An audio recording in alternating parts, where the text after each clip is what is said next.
নমস্কার বন্ধুরা, আমি মৌমিতা। আজকে বানাবো বেগুন দিয়ে পাবদা মাছের তেল ঝাল। আশা করি আপনাদের এই রেসিপিটা খুব ভালো লাগবে।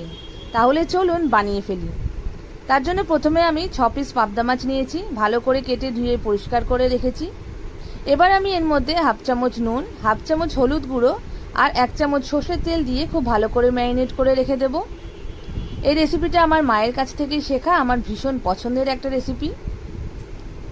এদিকে এবার আমি একটা মশলা বানিয়ে নিচ্ছি। তার জন্য একটা বাটিতে বড় চামচের 1 চামচ হলুদ গুঁড়ো, 1 চামচ শুকনো লঙ্কার গুঁড়ো আর হাফ চামচ নুন দিয়ে সামান্য জল দিয়ে ভালো করে গুলে রেখে দিলাম মশলাটা। খুব ইজি রেসিপি আর ঝটপট বানানোও হয়ে যায়। এখানে আমি লম্বা করে বেগুন কেটে রেখেছি। এবার কড়াইতে সর্ষের তেল গরম করে বেগুনগুলো একটু লাল করে ভেজে নেব। বেগুন ভাজার সময় কিন্তু আমি এর মধ্যে নুন বা হলুদ কিছু দিইনি, প্লেন বেগুনটা ভেজে নিয়েছি শুধু।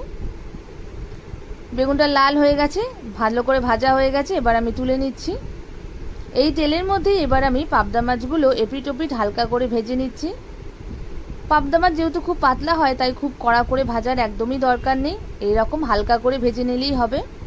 ঠিক এইভাবে আমি সবগুলো মাছই ভেজে নেব।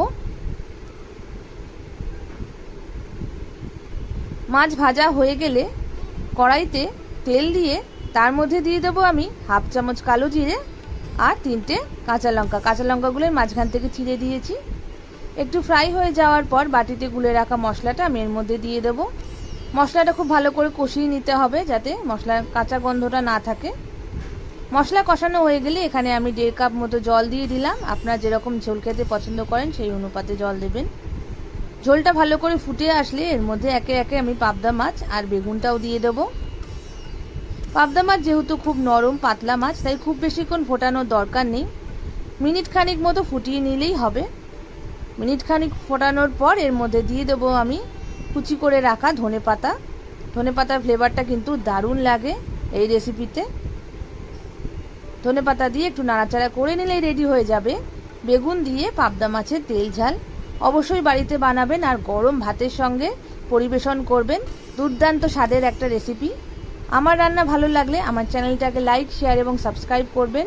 বেল আইকন ক্লিক করতে একদম ভুলবেন না। আজকের মতো এই অবধি। নমস্কার।